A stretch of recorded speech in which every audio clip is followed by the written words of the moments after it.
അള്ളാഹു സുബ്ഹാനഹു വ തആല നമ്മെ ഈ പ്രപഞ്ചത്തിലേക്ക് സൃഷ്ടിച്ചു വിട്ടതിൻ്റെ ലക്ഷ്യം അള്ളാഹു താലാക്ക് ഇബാദത്ത് ചെയ്യാനാണല്ലോ. അള്ളാഹു താലാക്ക് ഇബാദത്ത് ചെയ്യുക എന്ന് പറഞ്ഞാൽ കേവലം നിസ്കാരമോ അല്ലെങ്കിൽ നോമ്പോ അല്ലെങ്കിൽ സക്കാത്തോ തുടങ്ങിയ കാര്യങ്ങൾ മാത്രമല്ല. നമ്മെ സംബന്ധിച്ചിടത്തോളം നമ്മുടെ ലക്ഷ്യങ്ങൾ നന്നാകുമ്പോൾ എല്ലാ പ്രവർത്തനങ്ങളും നമുക്ക് ഇബാദത്തായിട്ട് മാറുകയാണ്. അതാണ് പരിശുദ്ധമായ ഇസ്ലാമിൻ്റെ കാഴ്ചപ്പാട്. അത് പരിസ്ഥിതി ശുദ്ധീകരിക്കുന്ന കാര്യമാണെങ്കിലും അല്ലെങ്കിൽ മറ്റുള്ളവർക്ക് ഉപകാരം ചെയ്യുന്ന കാര്യമാണെങ്കിലും അതൊക്കെ പുണ്യമാക്കപ്പെട്ട ഓരോ ഇബാദത്തുകളാണ് എന്ന് പരിശുദ്ധമായ ഇസ്ലാം നമ്മെ പഠിപ്പിക്കുന്നുണ്ട്.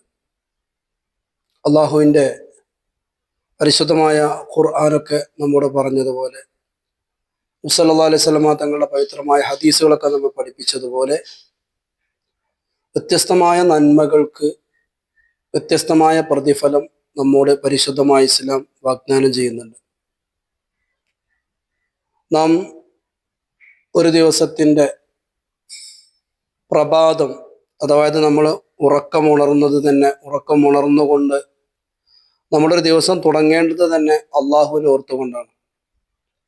ഉറക്കമുണർന്ന ഉടനെ അൽഹംദുലില്ലാഹില്ലദീ അഹ്യാനി ബഅദമാ അമാതനി വഇലൈഹി നുശൂർ, ഉറക്കമാകുന്ന മരണത്തിന് ശേഷം എന്നെ ജീവിപ്പിച്ച അള്ളാഹുവെ നിനക്കാണ് സർവസ്തുതിയും. ആ അള്ളാഹുവിലേക്കാണ് നമ്മൾ മരണാനന്തരം മടങ്ങുന്നത്, അവനിലാണ് നമ്മളൊക്കെ ഒരുമിച്ച് കൂട്ടപ്പെടുന്നത്.